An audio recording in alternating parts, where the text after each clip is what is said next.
Hey everyone, this is Joel at Dissecting DIY, and the winter months are fast approaching. The day of warm temperate climates where you can get projects like this done are diminishing. So I just wanted to go over how to remove the trim around your window and how to insulate around it using canned foam. So we're just going to remove this. We're going to scour along the edges or cut along the edges where paint may be stuck to the drywall. That way we don't damage the drywall, and it's a little bit easier taking it apart. So let's get started.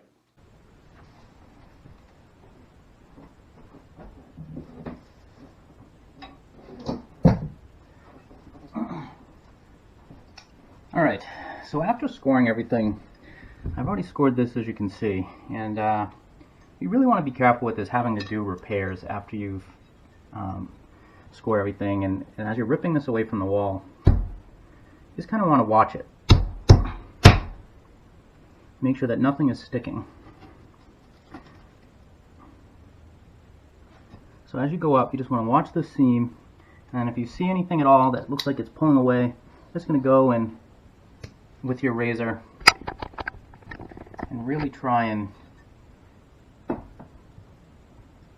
make sure that all you're doing after is putting this back on the wall and recaulking it.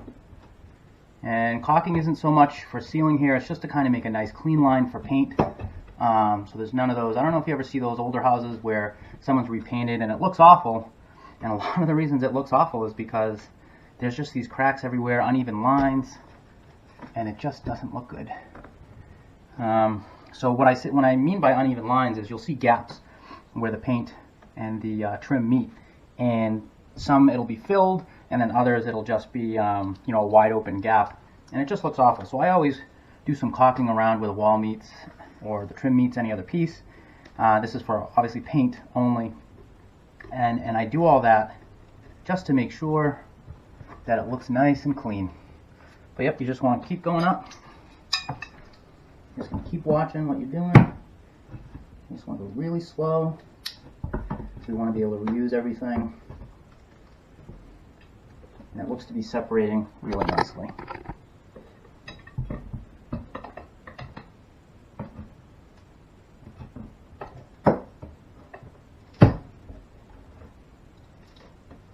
As you get towards the top, you're going to have those 245s.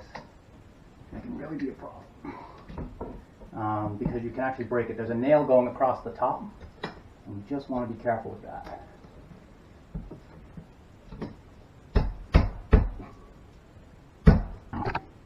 Okay. Keep watching it. And there it is again. You can actually see the paint starting to pull. So again, I'm just going to score it.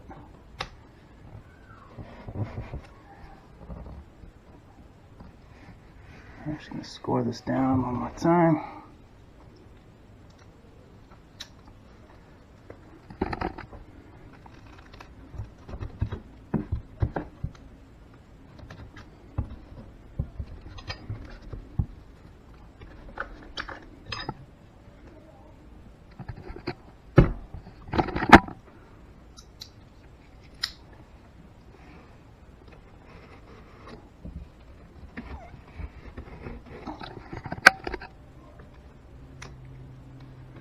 See more at the top right there. So a lot of reasons that happens, I'm just not getting deep enough with the razor. It's just a really tight fit. And that's all set.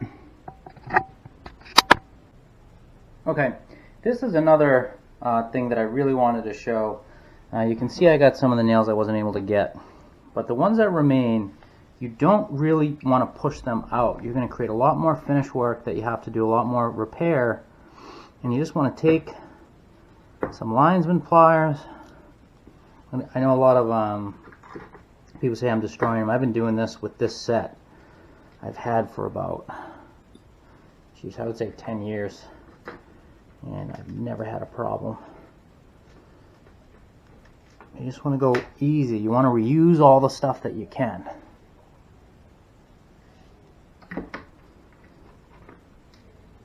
And by reusing this old stuff, you don't have to replace it. It's less expensive. It's just cans of foam,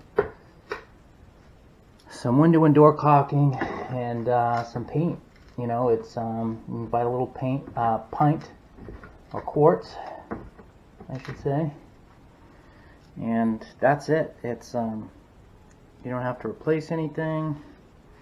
And of course, if these break, that's where it gets a little bit more expensive, a little bit more know-how. This is all the old caulking. You just want to remove it. And you know, if the worst case scenario it does break, you just got to redo your 45s on the molding piece, and it'll look like new again. You know, as long as you're using paint. If you're using stain, you know, that's going to be a little bit more difficult because you got to match it. And sometimes they didn't do just a straight stain, they made their own, so you just got to be careful. Alright, right now I want to focus on, I tried doing this the other day on the other window, and you see this caulking that's left over. You really want to get rid of that. You don't want to try, like a lot of people think, oh, I'll just put that back on and it'll seal up great again, I'll just add some more caulking. What can happen is if you don't have that original gap, the caulking won't fill the small space. You'll either wipe too much away when you're trying to clean it up, or it just won't have the space it needs, and then it's going to contract, and then it's going to look terrible again. So you just want to remove any old caulking as best you can, and it just makes the project look nicer at the end. A little bit of extra work really goes a long way in making it look like it was never touched. And this is something that I think should be paid attention to. See, it just comes off. You don't have to get it all. I mean, I try to, but you want to get most of it. Oh man, sorry, I got a chronic pain issue, and it's flaring up right now. It gets really tough to do this stuff.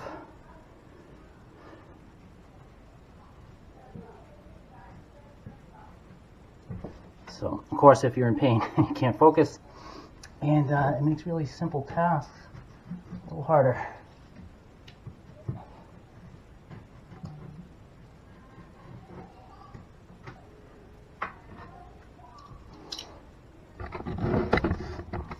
So down here, it's just getting a little thinner. All right. See how easy that is? And when we put this back on, that gap will be there again, and we're just going to re-caulk it.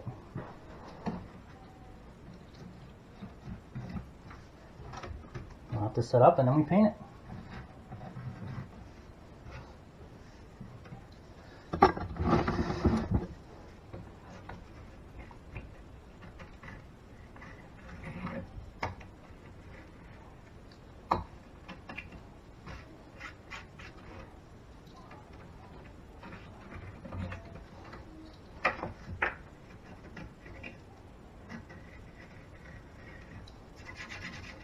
I'm just going to have to take sandpaper to this.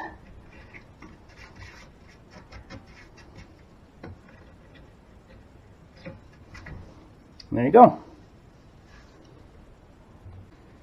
Alright, now it's time to get this insulation out of here.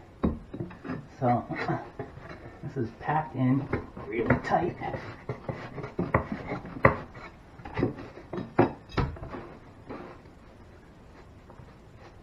Another thing I'm going to have addressed is right here. There's this little gap, which is another way for air to seep in. I use a little bit of a different product that I just learned about. And I'm going to have problems here.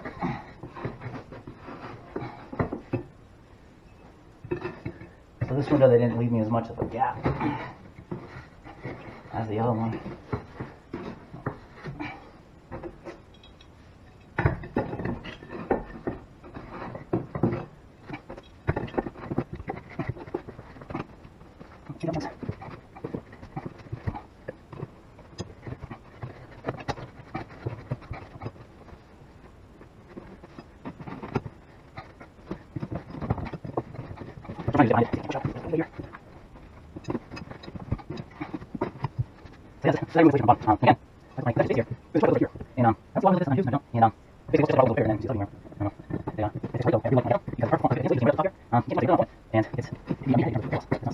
So what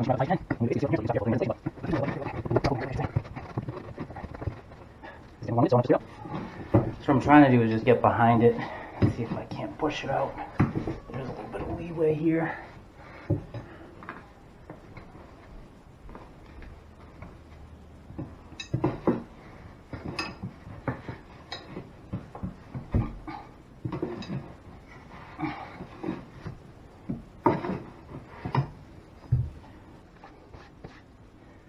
So yeah, this is how you remove insulation from the bottom.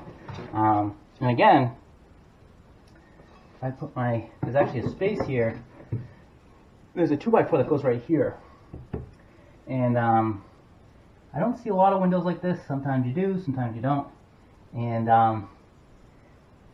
basically it looks just like the rough opening's a little bit bigger, and then you see this other beam where, I don't know,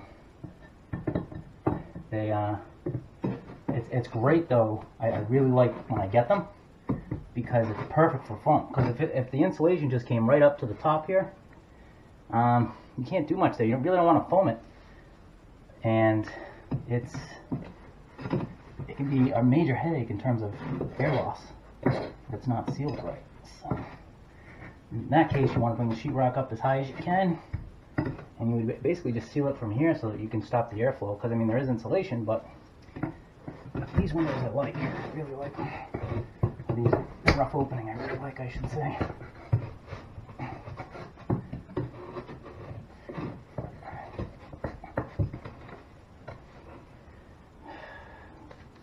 This is getting a little long-winded, so I'm going to just clear it out. As you can see, I've taken off the bottom plate the same way that I did the top. Unfortunately, my camera wasn't running when I did it, but I wanted to show you something. Typically down here, the insulation will go all the way up to this here. It'll be a similar gap like you see here. But the rough opening that they had was clearly too large for the windows they were putting in, so they just kind of framed it out, shimmed it in a way that they could fit the windows, and you get this gap. And this is great because we can foam this, and this is a major area where airflow can seep in and cause discomfort. So we're going to go ahead and foam the bottom of this all the way to the wall. So let's get started with that. So again, we're just going to, I can get a little bit more in. This is where we'll go in pretty deep with the foam, because we can, but you just really want to stop airflow. That's the goal of all this, which of course stops drafts. This is actually a really good window. I haven't seen many like this, but you know, insulation's coming out pretty easy.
Alright, so this is another angle from when you put the molding back on.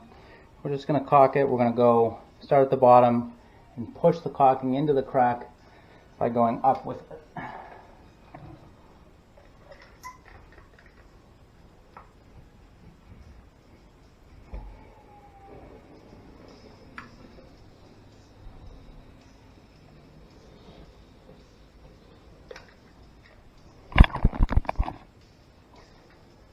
And just look for any gaps and start again. I like to take the extra, push it in with my hand. I use caulking on the joints because any type of filler is going to contract and you tend to get cracking. So I do this first, and then if I need any more filler, I'll just come back with it. We really want to try to push it in here before we paint.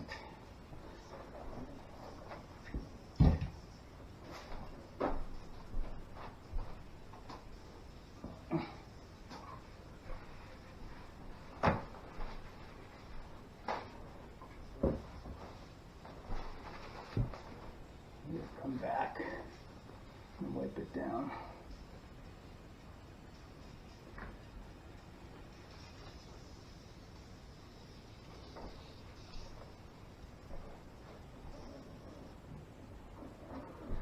So then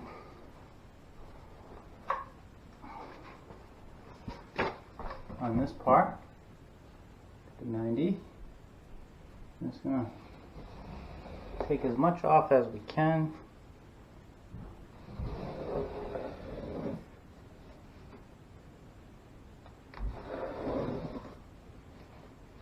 That doesn't look perfect yet because we haven't repainted, but you get the idea.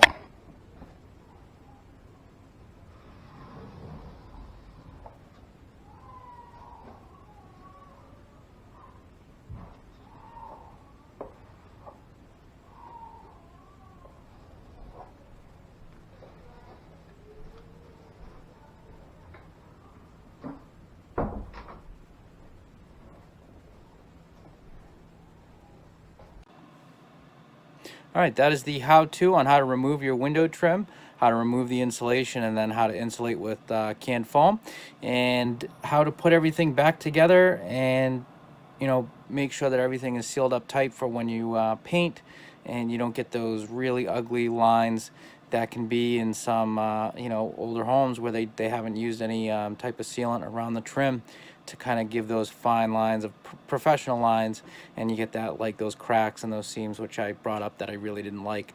But that's how you do it. That should make the room more comfortable, and that room was done I think about a month ago, and we're well into the winter months, and that room is now 4 degrees warmer than it was. So I think it did its job, and we're pretty happy with the results in that room. And if you feel like tackling this yourself and you have any thermometers you want to put in there, just let me know if you notice any changes. If not, you probably got some other problems going on there, and you've just dealt with one of many. So good luck with your project. If you have any questions, let me know. And as always, if you like the video, please like, share, and subscribe. If you did not like the video, you know what to do. Leave the thumbs down. Tell me what you think. Give me some pointers. What do you do? Anyways, I'm Joel with Insulating DIY. You have a good one.